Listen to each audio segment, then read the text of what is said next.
Alright guys, it's time to go balls deep, and as always we need to start informing people that Boruto isn't filler. Anyone that says these episodes are filler and this arc is trash can't be trusted. We are going to get a 1 hour special on this arc next week apparently, according to TV Tokyo news sources, and the writers of the anime and manga are working together on the show. The character development and story elements introduced in episode 73 for example are excellent, and they play a vital role in the future of the series. So much, and I mean so many key details got explained today, so stop saying this is filler because it's simply not true. Start telling people to watch Boruto again. Kishimoto is supervising what is being released, and the story of Boruto is getting to the juicy bits that we have been waiting for. So as always, here's my analysis and opinion for the week.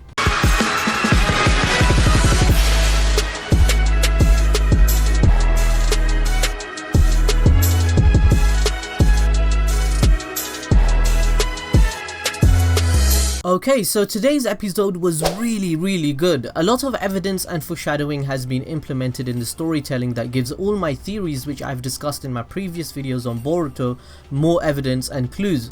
The episode starts off with Boruto and Sarada going to Orochimaru's hideout, or I don't know if we should call it a hideout anymore, more like a lab or house since it's surveillance 24/7 by Naruto, and it makes sense that Sarada knows where it is, since in the Naruto Gaiden, while she tried to find Sasuke her father, she was there and met Orochimaru. We then see Yamato being downgraded into a captain that looks after the place with his subordinates. He's watching the guy that destroyed his life. I mean, it's kinda heartless. Yamato must be in his mid-40s just like Kakashi, so it kinda makes sense that he's much more low-key as a ninja than usual, but them not being able to catch Sarada, who is a genin doing transformation jutsu, it seemed kinda weird and not so believable to me, but I gave that a pass since Sarada is a prodigy and Sasuke's daughter after all. The conversation between Yamato and Orochimaru tells me that what I was saying before is all true regarding Orochimaru. He states himself in this episode that my goal is to unlock the truth about the things in the world. This provides more evidence to the theories I have discussed before on the channel regarding him. He is still the same Orochimaru that is conniving, and we truly do not know what his intentions are. He still has the same goal he had from childhood and part 1 of Naruto. He seems to be a person that still strives for his own ambitions whilst learning about what love is. But even the idea of love could have been a ploy for his experiments at that time. Orochimaru believes all clones and sons he creates are Mitsuki, even including Log we saw in the episode, Mitsuki's older brother. So this tells us that Orochimaru's ideology of how he views his own creations is still the same in terms of them having disposable value and the will to do the actions according to his true intentions, which is to gain knowledge and understanding. However, he has also changed a tiny bit in which he believes Mitsuki is his own person who is trying to find himself, which he wants to support since he maybe loves him.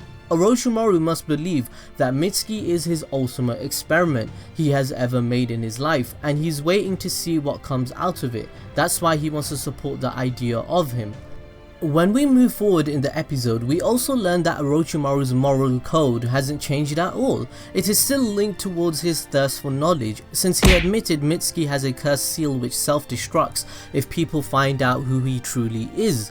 We can tell Orochimaru is disconnected in some ways because Boruto asks him, "Aren't you his parent? Why are you not worried?" This kinda implies that Mitsuki is disposable to Orochimaru, since he already knows how to create a new one within his own means and learn from the data the previous one has given him. If Orochimaru is willing to kill Mitsuki if the truth was leaked, it means that the theory regarding who Mitsuki truly is, maybe having Otsutsuki genetics much like Boruto, is becoming more true. This is a massive clue and clear evidence. That's why Orochimaru says people cannot comprehend his powers and who he is. Orochimaru and Mitsuki keep ramping about the philosophy of the sun and moon, right? We all know this. Since we confirmed that Boruto has strong Otsutsuki genetics, if Mitsuki also has Otsutsuki genetics, it would give more meaning to this metaphor and the concept of destiny that they both will have in the future of the series. This is maybe why Orochimaru says in the episode that the closer Mitsuki gets to the sun and its rays shine on him, the more he gets further into his experiment, and Mitsuki is now in stage 2 of his development process. Mitsuki can already gather natural sage energy just through his skin, right? So what if Mitsuki gains even more powers, and if he keeps gaining knowledge about himself and the world through Boruto? That's why Boruto is his son. I think that's what Orochimaru may be meaning with this metaphor. I mean, the elders and Orochimaru foreshadowed this idea, and that's what great writing is, because it stops assholes in the future like, oh my god, this just happened, and then we just have to believe it like it's just bullshit. The elders state in the meeting that we do not even know if this Mitsuki is a human child, right? You need to leave clues like this to the audience and the characters in the show so we know what may be happening and theorize things. That's what makes storytelling addictive, and we want to flip to the next page. There have been a lot of foreshadowing on just what Mitsuki is and the plan Orochimaru has for him, and I love it. But before I move on, is it just me, or do we all hate those elders though? Why do the elders always speak? You should have consulted with us. Oh my god. Bitch, you're 80 years old, that is senile and hasn't adapted to the new age of the shinobi world.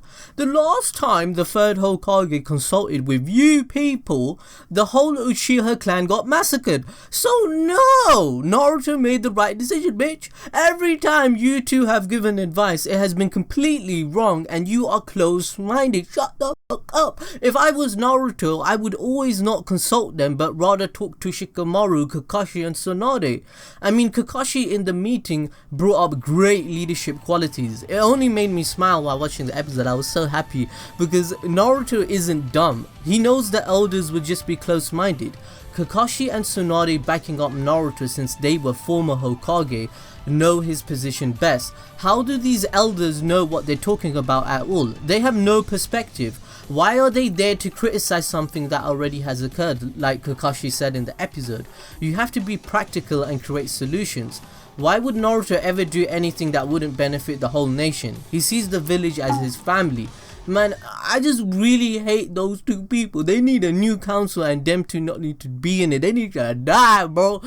Let me know if you agree in the comment section. The episode even had an emotional scene with Konohamaru finding out Mitsuki is the son of Orochimaru who killed the third Hokage, right? But again, I don't want to sound like a dick rider, but Naruto is correct in his logic again. Naruto is the best Kage there has been. The development in the manga, for example, into what he has become is excellent.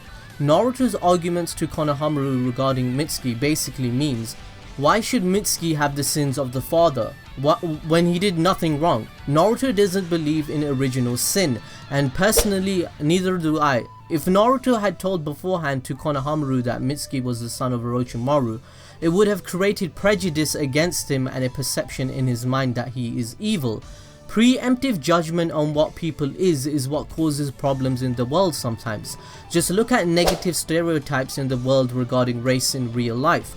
Naruto experienced preemptive judgment literally his entire life when he was a kid, because he had the 9 tails, right?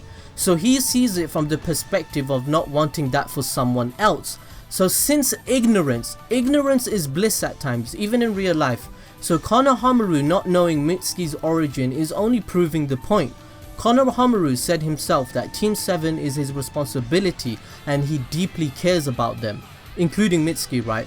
This would not have likely occurred if Naruto told him the truth from the beginning. It's a natural process for a sensei to care for his students, and a learning process that Naruto tries to teach the people around him all the time in the anime, that the benefit of the doubt is sometimes a better choice. Naruto and Boruto are very similar. That's why Orochimaru smirked and noticed it too and mentioned it. They both share the same ideology and outlook in life. They both even showcase those feelings in the same manner when they were the same age. So later on in the episode, Boruto finds out that Mitsuki has many brothers. In fact, the one he knows just happened to choose to go to the Hidden Leaf village. Boruto's reaction to Mitsuki on just one person leaving. Imagine his prophecy becoming true and he loses everyone. Mitsuki isn't even dead and he is getting this emotional just like his father. The directing on this particular scene was great because it only emphasizes how Boruto is almost having a panic attack over something so small and simple. He is the one that won't take Mitsuki for granted anymore and wants to protect him in the future. Also, what Orochimaru said about Mitsuki is true. What if he had his own free will and decision to leave Konoha anyways? Why do ninjas have to chase him and force him to come back? How would Boruto feel if Mitsuki didn't want to be part of that anymore, but something more that he was searching for, kinda like soul searching? Sasuke Uchiha did this himself after the 4th Shinobi World War for a number of years. Orochimaru really brought up a great point and is really philosophical, to be honest.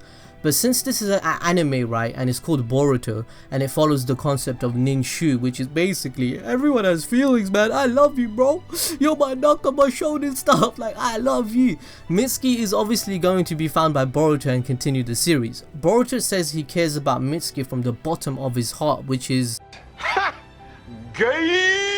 Sarada and Boruto towards the end share a moment. Sarada acknowledges that Boruto was right and that she should trust our nakama, which is great character development as always. Sarada even met Karen, the woman she thought is her mother. That was a really sweet moment and nice cameo. We were all wondering what she was doing, so it's nice to see her again and complimenting Sarada on having her glasses. It was a good tie-in to the Naruto Gaiden, connecting even more events together and more dots in the universe that they're doing, right? Overall, we're finally going to see Ryuchi Cave, or Ryuchi Cave, I don't know how to pronounce it, but we're finally going to see the Great White Snake too. We barely have any information on the Snake Sage Mode, so this is going to be really interesting arc. You guys can watch my Mitsuki Sage Mode video to find out more information on and what is going on exactly. I thought this episode was great. Let me know what you think in the comment section below, and as always, follow us on Twitter or on Instagram, and I'll see you guys next time.